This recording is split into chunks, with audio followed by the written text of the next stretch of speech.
Good evening all, this is Siyad Ilikkal. എല്ലാ ദിവസവും വൈകിട്ട് 7 മണിക്കുള്ള മാർക്കറ്റ് ന്യൂസിലേക്ക് കിടക്കാം. 350-ലേറെ point Nifty, financial Nifty, Sensex 1300-ലധികം പോയിന്റ് റാലി രേഖപ്പെടുത്തിയ ഭയാനകമായ റാലി രേഖപ്പെടുത്തിയ ഒരു മാർക്കറ്റാണ് ഇന്നുണ്ടായിരുന്നത്.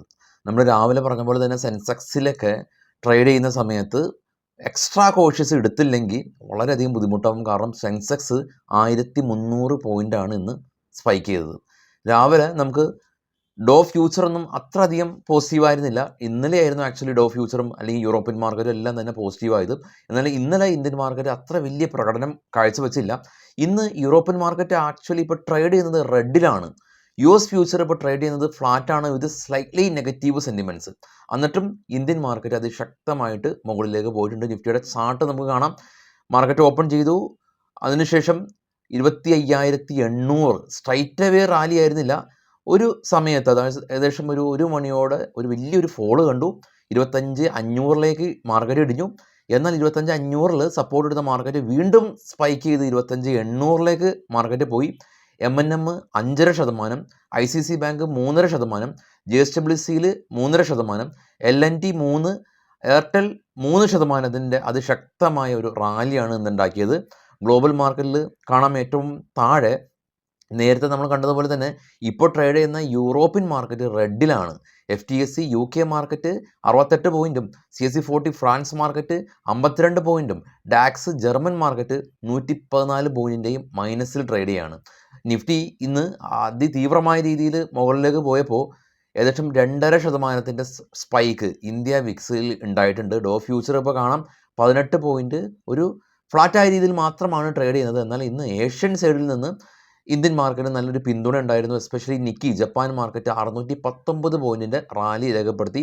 കോസ്പി കൊറിയയും ഷാങ്ഹായ് ചൈനയും ഓസ്ട്രേലിയയും എല്ലാം തന്നെ റാലിയിൽ പങ്കെടുത്തു. ഗോൾഡ് $31 പെർ ഔൺസിന് ഇന്ന് സ്പൈക്ക് ചെയ്ത് $2,618 ഗോൾഡ് ഇൻ്റർനാഷണൽ മാർക്കറ്റിൽ അൺടച്ചബിൾ ആയിട്ട് പോയിട്ടുള്ളത്. ബ്രൻ്റ് ഓയിൽ 74-ഉം ഏറ്റവും ടോപ്പിൽ ബിറ്റ്കോയിൻ എല്ലാ നെഗറ്റിവിറ്റി എല്ലാം തന്നെ മറികടന്ന് ഇപ്പോൾ 63,400 എന്ന് പറയുന്ന ബിറ്റ്കോയിനും വീണ്ടും തിരികെ എത്തിയ ഒരു കാഴ്ചയാണ് കാണുന്നത്.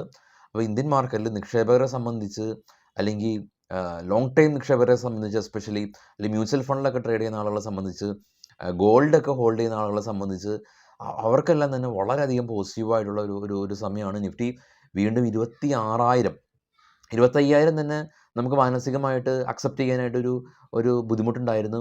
പൊട്ടുമോ എന്നുള്ളൊരു ഒരു പേടിയുണ്ടായിരുന്നു. ആ ഒരു നിഫ്റ്റിയാണ് 26,000-ലേക്ക് പോകുന്നത്. ICICI ബാങ്ക് എല്ലാം തന്നെ കഴിഞ്ഞ ഏപ്രിലിന് ശേഷം ഉണ്ടാക്കിയിട്ടുള്ള ഏറ്റവും വലിയ സിംഗിൾ ഡേ റാലിയാണ്. IIFL ഫിനാൻസ് RBI ഇവരുടെ ഗോൾഡെല്ലാം ചെയ്യുന്ന ലോൺ ബിസിനസ് ചെയ്യുന്നതിന് ഒരു റെസ്ട്രിക്ഷൻ ഏർപ്പെടുത്തിയിരുന്നു. അപ്പോൾ അത് മാറ്റി, ആ ഒരു റെസ്ട്രിക്ഷൻ മാറ്റി വരും നമ്മൾ രാവിലെ പ്രീ മാർക്കറ്റിൽ കണ്ടു. അതുകൊണ്ട് തന്നെ IIFL ഫിനാൻസും ഇന്ന് ഏകദേശം 13% റാലി രേഖപ്പെടുത്തി. ഒട്ടുമിക്ക എല്ലാ സെക്ടറും ഇന്ന് ശക്തമായ റാലി രേഖപ്പെടുത്തിയതിന് കൂടിയും ഫിനാൻഷ്യൽ സെക്ടറിലും അല്ലെങ്കിൽ റിയാലിറ്റി സെക്ടറും എല്ലാം തന്നെ നല്ലൊരു ഗംഭീര റാലി. ഓട്ടോമൊബൈൽ സെക്ടറിൽ നിന്ന് MNM ശക്തമായ റാലി രേഖപ്പെടുത്തുക മാത്രമല്ല, MNM ഗ്രൂപ്പ് 6 ലക്ഷം മാർക്കറ്റ് ക്യാപ്പ് അച്ചീവ് ചെയ്തു എന്നുള്ള വളരെ പോസിറ്റീവായിട്ടുള്ള ഒരു ദിവസം. എയർടെൽ കഴിഞ്ഞ ദിവസം ഇന്ത്യയിലെ ഏറ്റവും കൂടുതൽ മാർക്കറ്റ് ക്യാപ്പുള്ള 4ാമത്തെ കമ്പനിയായി മാറിയ കാര്യം നമ്മൾ കഴിഞ്ഞ ദിവസം നമ്മൾ പറഞ്ഞത് രാവിലെ പ്രീ മാർക്കറ്റിൽ. എയർടെലും ഗംഭീര റാലി രേഖപ്പെടുത്തി.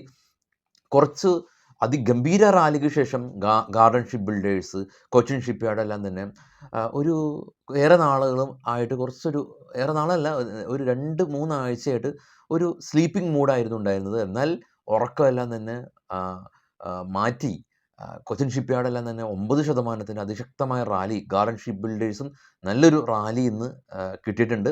അപ്പോൾ അതെല്ലാം തന്നെ ആ ഒരു റേഞ്ചിൽ, അതായത് കൊച്ചിൻ ഷിപ്പ് യാർഡും അല്ലെങ്കിൽ ഗാർഡൻ ഷിപ്പ് ബിൽഡേഴ്സും എല്ലാം തന്നെ ഒരു ഫോളിലൊക്കെ കയറിയ ആളുകൾക്ക് ഏതാനും ദിവസങ്ങൾ കൊണ്ട് തന്നെ 9%-ഒക്കെ ഗെയിൻ കിട്ടിയിട്ടുണ്ട്. അതാണ് മാർക്കറ്റിൻ്റെ ഒരു ബ്യൂട്ടി എന്ന് പറയുന്നത്. അതുപോലെ തന്നെ JSW സ്റ്റീൽ ഉൾപ്പെടെയുള്ള companies, JSW steel, Eicher motors തുടങ്ങിയ 6 കമ്പനീസ് നിഫ്റ്റി 50-ൽ ഇപ്പോൾ ഓൾ ടൈം ഹൈയിലാണ് ഇപ്പോൾ ട്രേഡ് ചെയ്യുന്നത്.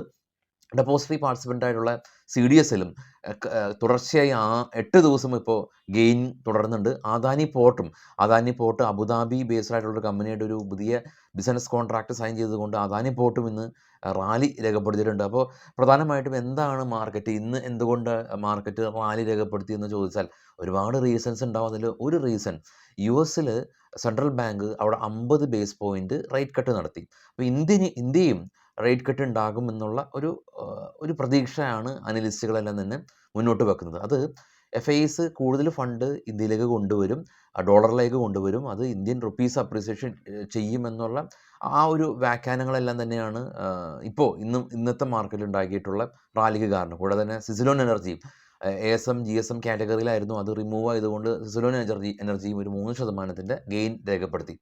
അപ്പോൾ ASM GSM എന്താണെന്ന് എപ്പോഴും ആളുകൾ ചോദിക്കാറുണ്ട്. Additional surveillance മെഷേഴ്സാണ്.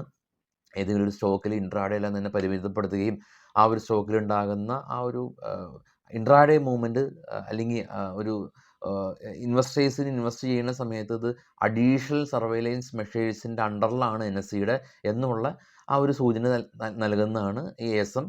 അപ്പോൾ അത് റിമൂവ് മീൻസ് NSE ആ ഒരു സർവൈലൻസിൽ നിന്ന് മാറ്റി. അപ്പോൾ നിക്ഷേപകർ അതൊരു പോസിറ്റീവായിട്ട് കണ്ടതുകൊണ്ടാണ് സിസിലോൺ ഇന്ന് ഗെയിൻ രേഖപ്പെടുത്തിയത്. അതുപോലെ തന്നെ ഒരുപാട് സംശയങ്ങൾ ചോദിക്കുന്നുണ്ട്.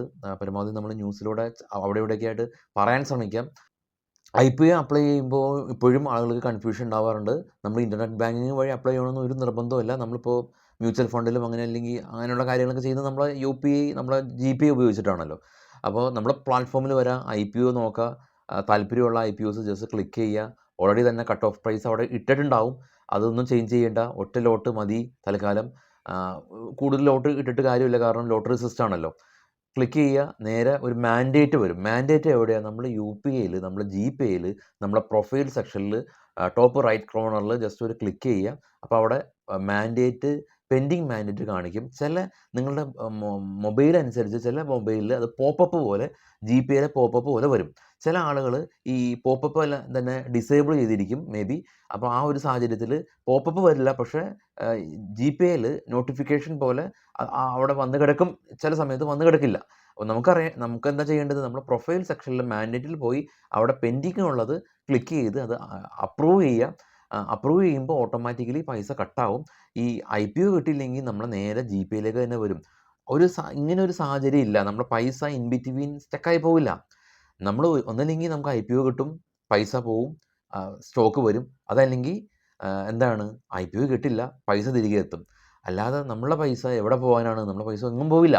നമ്മൾ പ്രോപ്പറായിട്ട് രീതിയിൽ ചെയ്യുകയാണെങ്കിൽ നമ്മളെ പൈസ ഒന്നും പോവില്ല. പ്രോപ്പറായ രീതി ചെയ്യാനായിട്ടുള്ള ഒരു ശീലിക്കുക. അതായത് IPO അപ്ലൈ ചെയ്യുന്ന സമയത്ത് നമ്മൾ മൊബൈലിലൂടെയാണ് അപ്ലൈ ചെയ്യണമെങ്കിൽ ഇൻ്റർനെറ്റ് കണക്ടിവിറ്റി ഉറപ്പുവരുത്തുക. അതല്ല എങ്കിൽ അല്ലെങ്കിൽ പോപ്പപ്പ് ഒക്കെ ഡിസേബിൾ ചെയ്തിട്ടുണ്ടെങ്കിൽ അത് എനേബിൾ ചെയ്യുക. അതല്ലെങ്കിൽ നമുക്കറിയാലോ, നമ്മുടെ UPIയിൽ നമ്മൾ ഓതറൈസേഷൻ ചെയ്യണമെന്ന്. ഓതറൈസേഷൻ ചെയ്യാതെ പൈസ കട്ടാവില്ല. അങ്ങനെയുള്ള പ്രിലിമിനറി ആയിട്ടുള്ള കാര്യങ്ങൾ ശ്രദ്ധിക്കുക. അപ്പോൾ എല്ലാവർക്കും ശുഭരാത്രി. Thank you.